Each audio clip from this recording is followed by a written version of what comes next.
the Lord, hiking tadi sa kabukiran. Wa kay kompetensya diri. Mingaw kayo. Natas tumoy sa bukid. At tunga sa bukid. At bangkod oh.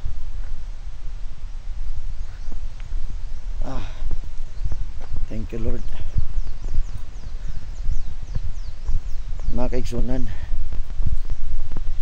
ikaw karon nga nagtanaw ani ako nasayod og nga ka sa kabugat sa imong sitwasyon. Abi nimo normal ra na, dili ka kaingon nga ikaw ra na problema. Tanan na bisang mga dato nga mga tao na anay dagkong problema. Ang problema mahimo ng rason nga dapat mas pilion nato ang Dios. Kaya wa may laing makatag solusyon, Dios ramang gyud. Sadto sila nga ang tao pag nay problema, lahi ng atong plano, lahi natong unahuna. Tungod kay ang tao kulang og pagsalig sa Dios. Tungod kay ang tao wala totally kaila sa Dios. Manang importante mailang gyud nimo ang Dios personally. Kay mao nay mas best nga may tabo sa tao. Mao na nga magsugod sa pagbaton og pakigrelasyon sa Dios.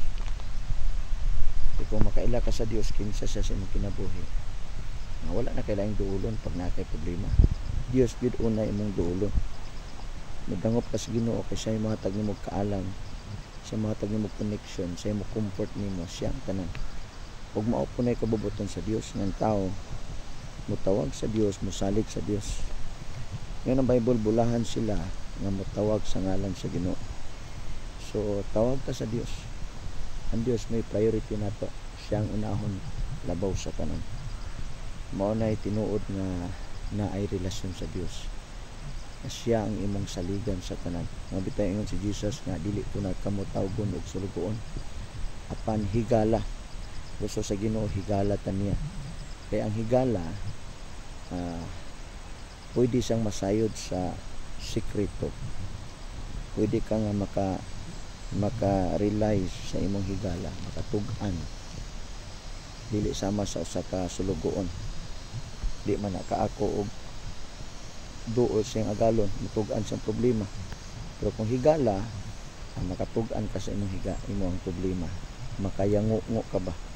So mo nay gusto sa Ginoo, makadangungo ta niya. Siya atong unahon sa iya tamok lay out.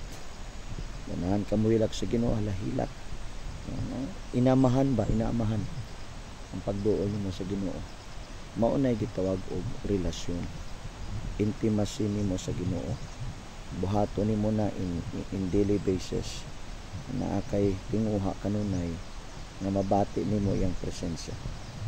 So kana lang makaigsunan. Salamat sa pagpaminaw. God bless po. God bless you. Bye-bye.